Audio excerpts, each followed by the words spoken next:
पेनमध्ये भटक्या कुत्र्यांची दहशत, आरोग्य यंत्रणेच्या गाफीलपणाविरोधात मनसेचा आक्रमक पवित्रा।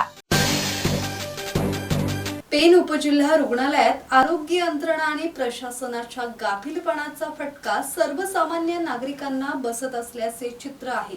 गेल्या 2 महिन्यांपासून पेन शहर आणि तालुक्यात भटक्या कुत्र्यांच्या चावण्याच्या घटनांमध्ये मोठी वाढ झाली असून दररोज 70 ते 80 रुग्ण उपजिल्हा रुग्णालयात दाखल होत आहेत। अनेकदा अँटी रॅबिस इंजेक्शन उपलब्ध नसल्याने रुग्णांना अलिबाग जिल्हा रुग्णालयात पाठवले जात असल्यामुळे रुग्ण आणि नातेवाईकांना प्रचंड अडचणींना सामोरे जावे लागत आहे। या पार्श्वभूमीवर मनसेकडे तक्रारी आल्यानंतर रायगड उपजिल्हा अध्यक्ष संदीप ठाकूर यांच्या नेतृत्वाखाली मनसेच्या शिष्टमंडळाने उपजिल्हा रुग्णालयाला भेट दिली।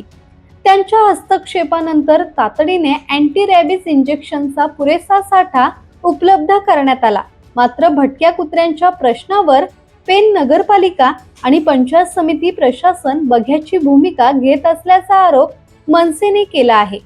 भटक्या कुत्र्यांचे निर्बीजीकरण, दहशत निर्माण करणाऱ्या कुत्र्यांसाठी शेल्टर रूमची व्यवस्था तात्काळ करावी, अन्यथा मनसे रस्त्यावर उतरून जनआंदोलन करेल असा इशारा संदीप ठाकूर यांनी दिला। यावेळी मनसेचे अनेक पदाधिकारी आणि कार्यकर्ते उपस्थित होते। किरण बांधणकर, संवाद मराठी लाईव्ह, पेन।